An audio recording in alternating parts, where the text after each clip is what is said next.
Hello friends, இன்றைக்கி நம்ம சேனலில் பார்த்தீங்கன்னு வச்சுக்கோங்களேன், ஒரு முக்கியமான ஜோதிட தாள்களையும் ஒரு அதிரடியான ஆன்மீக பரிகாரத்தையும் இந்த வீடியோவில் பார்க்க போகிறோம். பார்க்குறதுக்கு முன்னாடி எதை பற்றிய தாள்கள் பார்க்க போகிறோம் அப்படிங்கிறத இன்ட்ரோவில் ஷேர் பண்ணுறேன். எதை பற்றிய தாள்கள் பார்க்க போகிறோம் அப்படிங்கிறத ஃபஸ்ட்டு இன்ட்ரோவில் தெரிஞ்சுக்குங்க. 2026 4வது மாதமான ஏப்ரல் மாதம் நடந்துகிட்ருக்கு. இந்த ஏப்ரல் மாதத்தில் 14ஆம் தேதி தான் தமிழ் வருட பிறப்பானது பிறந்தது. பிறந்த தமிழ் வருட பிறப்புடைய முதல் மாதம், முதலாவதாக இருக்கக்கூடிய மாதம் சித்திரை மாதம். ஸோ சித்திரை மாதத்தில் ஒரு சிறப்பான நாள் ஏப்ரல் மாதத்தில் வர இருக்குது. அது என்னைக்கு அப்படின்னு பார்த்தீங்கன்னா ஏப்ரலுடைய 17 அன்னைக்கு தமிழ் மாதம் முதல் மாதமான சித்திரையில் முதல் விசேஷமான அமாவாசையானது வருது. வரக்கூடிய அமாவாசை வெள்ளிக்கிழமை வரக்கூடிய சுக்கிர அமாவாசை. நிறைஞ்ச இந்த அமாவாசையில் கிரகங்களிடையே நிறைய மாற்றங்கள் ஏற்படுது. அதனால் ஒவ்வொரு ராசிக்காரங்களுக்கும் தலையெழுத்து மாறும். அப்படி மாறக்கூடிய தலையெழுத்தை அந்தந்த ராசிக்காரங்க தெரிஞ்சு பயன்பெறணுங்கிறதுனால ஒவ்வொரு ராசிக்கும் அமாவாசையில் என்ன மாதிரி தலையெழுத்து மாறும் அப்படிங்கிறத ஷேர் பண்ணிட்டு வரேன். அதில் இன்றைக்கி இந்த வீடியோவில் தனுசு ராசிக்காரங்களுக்கு ஷேர் பண்ண போகிறேன். தனுசு ராசியில் பிறந்தவங்க இந்த ஒரு வீடியோவை ஃபுல்லாக பாருங்கள். உங்கள் ராசிக்கு என்ன பலன் கிடைக்கும் அப்படிங்கிறத தெரிஞ்சு அதற்கேற்ப நடந்து பலன் பெறுங்க. ஸோ அமாவாசையில் கிரகங்களால் ஏற்படக்கூடிய மாற்றங்களால் இனி பெரிய சம்பவங்கள் நடக்க போகுது. அப்படி நடக்கக்கூடிய சம்பவங்கள் இனி யாராலையும் தடுக்க முடியாது, கண்டிப்பாக நடந்தே தீரும். ஆனால் என்ன நடக்கும் அப்படிங்கிறத தெரிஞ்சு அதற்கேற்ப நாம் நடந்துக்கும் போது பல ஆபத்துக்கள் ஏற்படாமல் தப்பிக்கொள்ளலாம். ஸோ அந்த வகையில் அமாவாசை பலன்களை தான் இந்த வீடியோவில் உங்கள் ராசிக்கு ஷேர் பண்ண போகிறேன். ஸோ தனுசு ராசிக்காரங்க இந்த ஒரு வீடியோவை ஃபுல்லாக பார்த்து உங்களுக்கான பலனை தெரிஞ்சு பலன் பெறுங்க. அதுக்கு முன்னாடி இந்த அமாவாசை ஒரு சக்தி வாய்ந்த ஆன்மீகத்தில் சிறப்பான நாள் அப்படிங்கிறதுனால பரிகாரம் செய்கிறது ரொம்ப ரொம்ப முக்கியம்.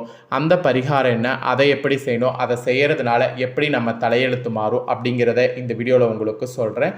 முதல்ல அமாவாசை பரிகாரத்தை தெரிஞ்சுக்குங்க. அதுக்கப்புறமேட்டு உங்கள் ராசிக்கான பலனை அதிரடியாக இந்த வீடியோவில் பார்க்கலாம். சித்திரை மாதத்தில் அமாவாசை தினமானது 17/4/2026 வரக்கூடிய ஞாயிற்றுக்கிழமை வர இருக்கு. வெள்ளிக்கிழமை வர இருக்கு. இந்த வெள்ளிக்கிழமை வரக்கூடிய அமாவாசை திதியை சரியாக பயன்படுத்தினால் உங்களுடைய வாழ்க்கையில் இருக்கக்கூடிய தீராத பிரச்சனையை சுலபமாக தீர்த்து விடலாம். அதற்கான ஒரு எளிய பரிகாரத்தை தான் இந்த வீடியோவில் உங்களுக்கு சொல்ல போகிறேன். அதை தெரிந்து கொள்ள போகிறீங்க. இந்த பரிகாரம் செய்ய ஒரு முக்கியமான பொருள் கொண்டு நீங்கள் முன்கூட்டியே வீட்டில் வைக்க வேண்டும். அதற்காக தான் முன்கூட்டியே இந்த தாள்களோ. ஸோ இந்த பரிகாரத்திற்கு நமக்கு தேவையான பொருள் ஒரே ஒரு பனை ஓலை. கிராமப்புறங்களில் இது சுலபமாக கிடைத்துவிடும். நீங்கள் நகர்ப்புறங்களில் இருந்தால் யாரிடமாவது சொல்லி இந்த பனை ஓலையை அமாவாசைக்குள் கொண்டு உங்களுடைய வீட்டில் வைங்க. அமாவாசை அன்னைக்கு பரிகாரம் செய்ய வசதியாக இருக்கும். அமாவாசை அன்னைக்கு உங்களுடைய முன்னோர்கள் திதி தர்ப்பண படையல் வழிபாடுகள் எல்லாம் முடித்துவிட்டு நெக்ஸ்ட்டு குலதெய்வத்தை வேண்டி பூஜையில் ஒரு விளக்கேற்றி வைத்து விடுங்க. அதுக்கப்புறம் பரிகாரம் ஸ்டார்ட் பண்ணுங்க. எடுத்து வைத்திருக்கக்கூடிய பண ஓலையில் உங்களுடைய பிரச்சனையை ஒரு வரியில் எழுத வேண்டும். உதாரணத்திற்கு கடன் தீர வேண்டும் என்றால் கடன் சும தீர வேண்டும்னு எழுதுங்க. திருமணம் நடக்க வேண்டும் என்றால் விரைவில் திருமணம் நடக்க வேண்டும்னு எழுதுங்க. வேலை கிடைக்க வேண்டும், தங்க வாங்க வேண்டும், வீடு வாங்க வேண்டும், இப்படி குறிப்பிட்ட எந்த பிரச்சனை விலக வேண்டுமோ அந்த பிரச்சனையை எழுதுங்க. இப்படி உங்களுடைய வேண்டுதல் எதுவாக இருந்தாலும் அந்த பண ஓலையில் எழுத வேண்டும். முக்கியமான குறிப்பை எழுதாத பேனாவில் பண ஓலையின் மேல் எழுத வேண்டும்.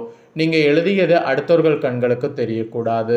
ஸோ எழுதாத பேனாவுக்கு பதில் வேப்பங்குச்சி, நெல்லி மரத்துக்குச்சி, மாதுளை மரத்துக்குச்சி, இது போல் ஏதாவது மரக்குச்சி பயன்படுத்தி கூட அந்த பண ஓலையில் உங்களுடைய வேண்டுதலை ஒரு வரியில் எழுதி பூஜையில் வைக்கணும்.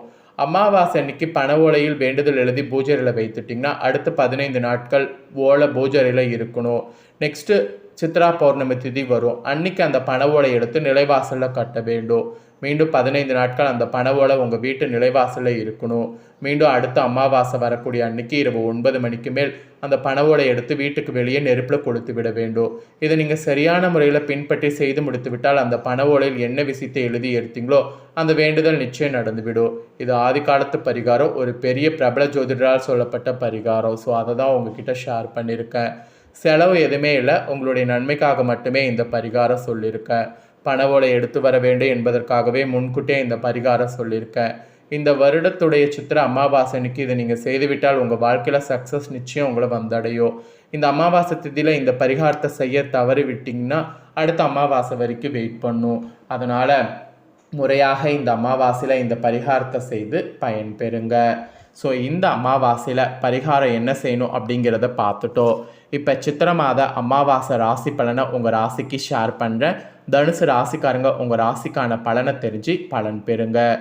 எதையுமே திட்டமிட்டு செயலாற்றி வெற்றி காணக்கூடிய தனுசு ராசி நேர்களே, இந்த வருட புத்தாண்டு பிறந்து ஃபஸ்ட்டு சித்திரை மாதத்தில் அமாவாசை வரக்கூடிய அன்னைக்கு கிரகநிலைகளை ஆராய்ந்து பார்க்கும் பொழுது தொடக்கத்தில் உங்கள் ராசிநாதன் குரு 6வது இடத்துல பரிவர்த்தனை யோகம் பெற்று சஞ்சரிக்கிறார். அதோடு உச்சம் பெற்ற சுக்கிரனோடு புதன் இணைந்திருக்கிறார். இந்த மாதிரி ஒரு பெரிய இதோட தான் கிரகத்தோட தான் இந்த அமாவாசை பிறக்குது. இதோடு புத சுக்கிர யோகம், பரிவர்த்தனை யோகம் போன்றவை அமைந்து இந்த அமாவாசை பிறப்பதால் நினைத்தது உங்களுக்கு நடக்கும். நிதி பற்றாக்குறை உங்களுக்கு அகலும். அனைத்து முயற்சிகளும் வெற்றி கிடைக்கும். ஆதாயம் தரக்கூடிய தாள்கள் அதிகம் கிடைக்கும் என்று கூட சொல்லலாங்க. அப்புறம் சித்திரை அமாவாசையில் குரு சுக்கிர பரிவர்த்தனை இருக்குது. இது 27ஆம் தேதி வரைக்கும் இருக்குது. அதனால் உங்கள் ராசிநாதன் குரு பகவான் 6வது இடத்துக்கு அதிபதியானவர் சுக்கிரன், இந்த 2 கிரகங்களுடைய பரிவர்த்தனை அவ்வளவா நல்லதல்ல. நீங்கள் எவ்வளவுதான் உழைத்தாலும் உழைப்புக்கேற்ற பலன் கிடைக்காது. திடீரென வரக்கூடிய மாற்றங்கள் மனக்கலக்கத்தை ஏற்படுத்தும். வியாபாரத்தில் உள்ள கூட்டாளிகள் விலகுவதாக சொல்லி அச்சுறுத்துவாங்க. புதிய வழக்குகள் வந்த வண்ணமாகவே இருக்கும். எதிரிகளுடைய பலம் கூடும். இந்த நேரத்தில் எதை செய்தாலும் யோசித்து செய்வது நல்லது. அப்போ தான் நீங்கள் நினச்ச மாதிரி காரியம் உங்களுக்கு சக்ஸஸ் ஆகும். இது ஒரு எச்சரிக்கையாகவே உங்களுக்கு சொல்லப்பட்டிருக்குங்க. அப்புறம் இந்த சித்திரை அமாவாசையில் கும்ப ராசியில் ராகுவும் சிம்ம ராசியில் கேதுவும் சஞ்சரிக்க போகிறாங்க. உங்கள் ராசிக்கு 3ல் சஞ்சரிக்கக்கூடிய ராகுவால் முன்னேற்ற பாதையில் சில இடையூறுகள் வரலாம். இருப்பினும் தைரியமும் தன்னம்பிக்கையும் மிக்க நீங்கள் அதை முறியெடுத்தீங்கன்னா வெற்றி காண முடியும். உத்தியோக மாற்றம் உறுதியாகி மனக்குழப்பத்தை அகற்றும். அரசு வேலைக்கு முயற்சித்தவர்களுக்கு அது கைகூடும். அதோடு பூர்வீக சொத்துக்களை பிரித்து கொள்வதில் இருந்த தகராறுகள் அகலும். தொழில் மாற்ற சிந்தனைகளும் அதிகரிக்கும். பழைய வாகனங்கள் கொடுத்துவிட்டு புதிய வாகனம் வாங்கக்கூடிய முயற்சி கூட கைகூடும். அது மட்டும் இல்லாமல் பொருளாதாரத்தில் இருந்த பெரிய தேக்க நிலைகள்லாம் மாறும். பாக்கியஸ்தானத்தில் சஞ்சரிக்கக்கூடிய கேது சகல பாக்கியங்களையும் வழங்க சர்ப்ப பரிகாரங்களை செய்வது நல்லது. அது இந்த அமாவாசையில் செய்திங்கன்னா ரொம்ப நன்மை. அப்புறம் இந்த சித்திரை அமாவாசையில் மேச ராசிக்கு புதன் வருகிறார். உங்கள் ராசிக்கு கேந்திராதிபதியான தோஷம் பெற்ற கிரகம் புதன். அவர் 9வது இடத்துக்கு அதிபதியான சூரியனோடு சேரும் பொழுது புதத்திய யோகமானது உருவாகுது. ஸோ பெற்றோர் வழி ஆதரவு திருப்தி தரும். பிரபலஸ்தர்கள் உங்களுக்கு பின்னணியாக இருந்து சில நல்ல காரியங்கள் முடித்து கொடுப்பாங்க. பிள்ளைகளுடைய கல்யாண முயற்சி கைகூடும். மணவிழா மட்டுமின்றி பெற்றோருடைய மணிவிழா, கிரகப்பிரவேசம் போன்றவை நடைபெறும். அதுக்கான சூழ்நிலையும் இந்த அமாவாசையில் உங்களுக்கு இந்த யோகத்தால் உருவாகுது. அப்புறம் ஃபைனலாக இந்த சித்திரை அமாவாசையில் மிதுன ராசிக்கு குரு வர இருக்கிறாரு. அப்பொழுது குருவின் பார்வை முழுமையாகவே உங்கள் ராசியில் பதிகிறது.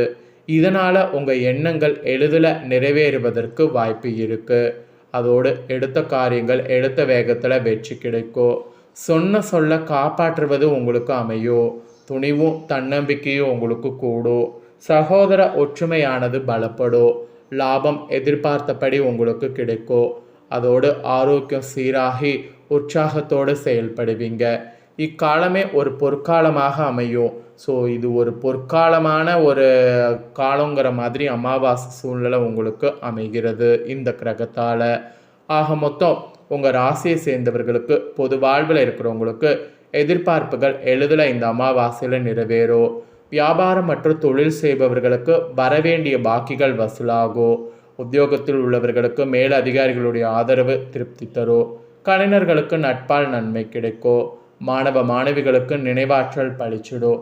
பெண்களுக்கு அருகில் இருப்பவர்களுடைய ஆதரவு திருப்தி தரும். சுபகாரிய பேச்சுக்கள் முடிவு வரும். இந்த மாதிரி எல்லாமே பாசிட்டிவாக உங்களுக்கு சொல்லிக்கிட்டே இருக்கலாம். அந்த மாதிரி தான் உங்களுக்கு சூழ்நிலை பார்த்தீங்கன்னு வச்சுக்கோங்களேன் அமைகிறது. ஸோ தனுசு ராசிக்காரங்களுக்கு இதுதாங்க அமாவாசை பலன்கள். இந்த அமாவாசை பலனை நீங்கள் பார்த்து தெரிஞ்சு பயனடைஞ்சது போல் உங்கள் ஃப்ரெண்ட்ஸ் ஃபேமிலியில் இருக்கிறவங்களும் பார்த்து தெரிஞ்சு பயனடையணும் அப்படின்னு நினச்சிங்கன்னா வீடியோ லைக் பண்ணி உங்கள் ஃப்ரெண்ட்ஸ் ஃபேமிலிக்கு ஷேர் பண்ணுங்கள். ஏன்னா உங்கள் ஃப்ரெண்ட்ஸ் ஃபேமிலியில் இருக்கிறவங்களும் வீடியோ பார்க்கட்டும். அவங்களும் இந்த அமாவாசை பலனை இந்த வீடியோவில் தெரிஞ்சு இதற்கேற்ப நடந்து பலன் பெறட்டும். ஸோ கண்டிப்பாக வீடியோ லைக் பண்ணி ஷேர் பண்ணுங்கள். உங்கள் ஃப்ரெண்ட்ஸ் ஃபேமிலியில் இருக்கிறவங்களும் பார்த்து பலன் பெறட்டும். இதே போல் புதிய தகவல்களை தெரிந்து கொள்ள மறக்காமல் நம்ம சேனலை சப்ஸ்கிரைப் பண்ணுங்கள். கூட பெல் பட்டனை ப்ரெஸ் பண்ணுங்கள்.